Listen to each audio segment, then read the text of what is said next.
U.S. claims of plot against Donald Trump fabricated, says Iran's foreign minister. Earlier, the U.S. Department of Justice on Friday charged an Iranian citizen who was tapped by Iran to allegedly assassinate Donald Trump before U.S. election. Iran's foreign minister Saeed Abbas Araghchi dismissed the U.S. claim that Iran was involved in an assassination attempt on U.S. President-elect Donald Trump, calling it fabricated. Araghchi said on Saturday that Iran is not pursuing nuclear weapons and criticized the U.S. narrative. Now, with another election, a new scenario is fabricated with the same goal. As a killer does not exist in reality, scriptwriters are brought in to manufacture a third-rate comedy. Who can in their right mind believe that a supposed assassin sits in Iran and talks online to the FBI? He said while referring to U.S. Department of Justice's claims. Earlier, the U.S. Department of Justice on Friday local time charged an Iranian citizen who was tapped by Iran to allegedly assassinate Donald Trump before the presidential election. Fahad Shakeri, 51, of Iran was charged as an asset of the Iranian regime, who was tasked by the regime to direct a network of criminal associates to further Iran's assassination plots against its targets, including President-elect Donald Trump, according to United States Department of Justice statement. Referring to the killing of Hamas leader Ismail Haniyeh on July 31, he said in the post on X, "Remember the assassination of Ismail Haniyeh in Tehran, right after our president's inauguration? Everyone knows who did it, and why." Iran and Hamas have accused Israel of the assassination. Israel, which is at war with Hamas in the Gaza Strip, has neither acknowledged nor denied killing Haniyeh. Araghchi said that Iran respected Americans' choice of choosing Trump, and that the path forward with Iran is also a choice. Here is a dose of reality worthy of consideration. The American people have made their decision, and Iran respects their right to elect the president of their choice. The path forward is also a choice. It begins with respect. Iran is not after nuclear weapons, period. This is a policy based on Islamic teachings and our security calculations. Confidence building is needed from both sides. It is not a one-way street.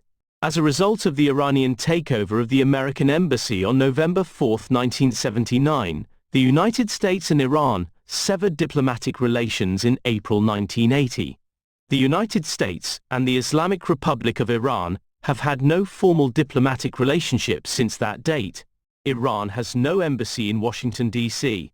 Still wrecked from past Israeli raids, hospitals in northern Gaza come under attack again. They were built to be places of healing. But once again, 3 hospitals in northern Gaza are encircled by Israeli troops and under fire.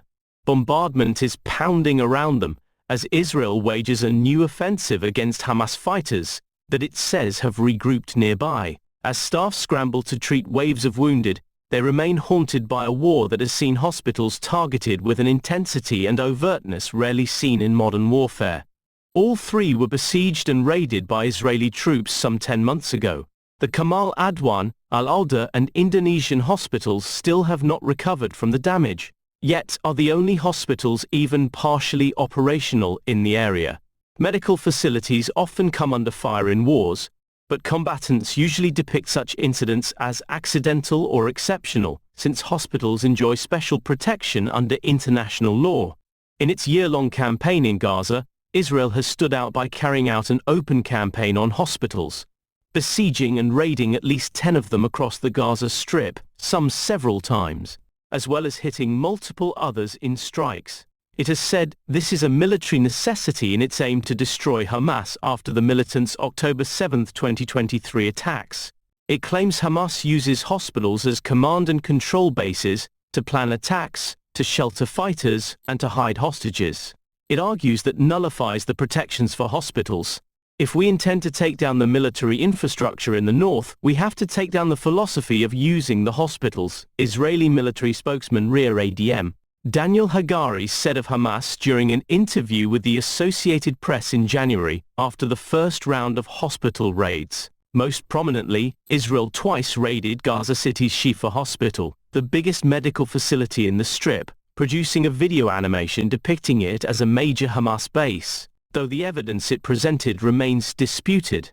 But the focus on Shifa has overshadowed raids on other facilities, The AP spent months gathering accounts of the raids on Al-Auda, Indonesian and Kamal Adwan hospitals, interviewing more than 36 patients, witnesses and medical and humanitarian workers as well as Israeli officials. It found that Israel has presented little or even no evidence of a significant Hamas presence in those cases. The AP presented a dossier listing the incidents reported by those it interviewed to the Israeli military spokesman's office.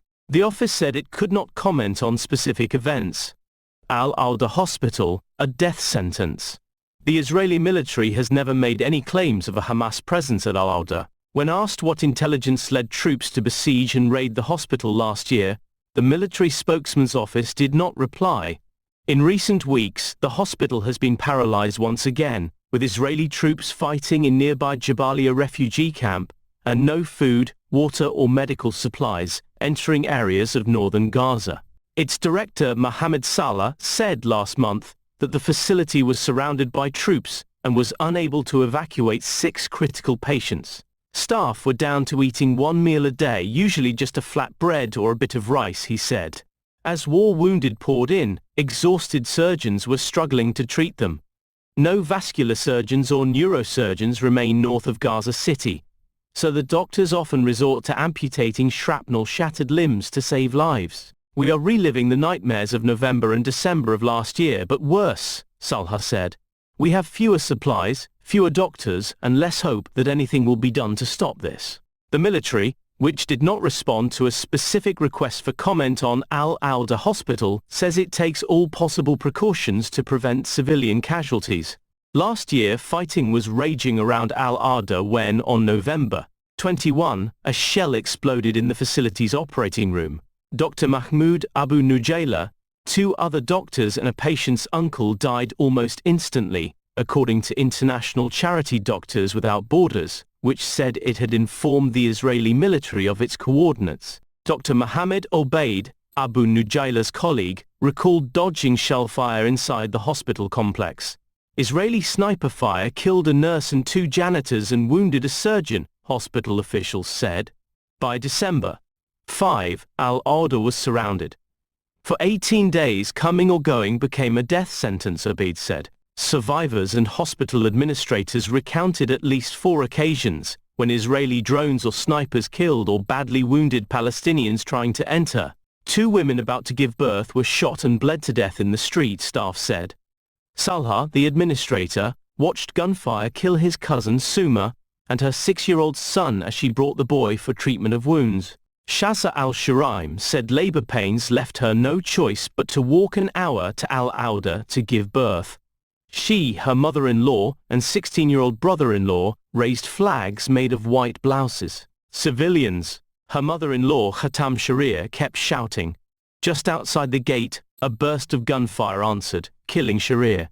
On December 23, troops stormed the hospital, ordering men ages 15 to 65 to strip and undergo interrogation in the yard. Mazen Khalidi, whose infected right leg had been amputated, said nurses pleaded with soldiers to let him rest, rather than join the blindfolded and handcuffed men outside. They refused, and he hobbled downstairs, his stump bleeding.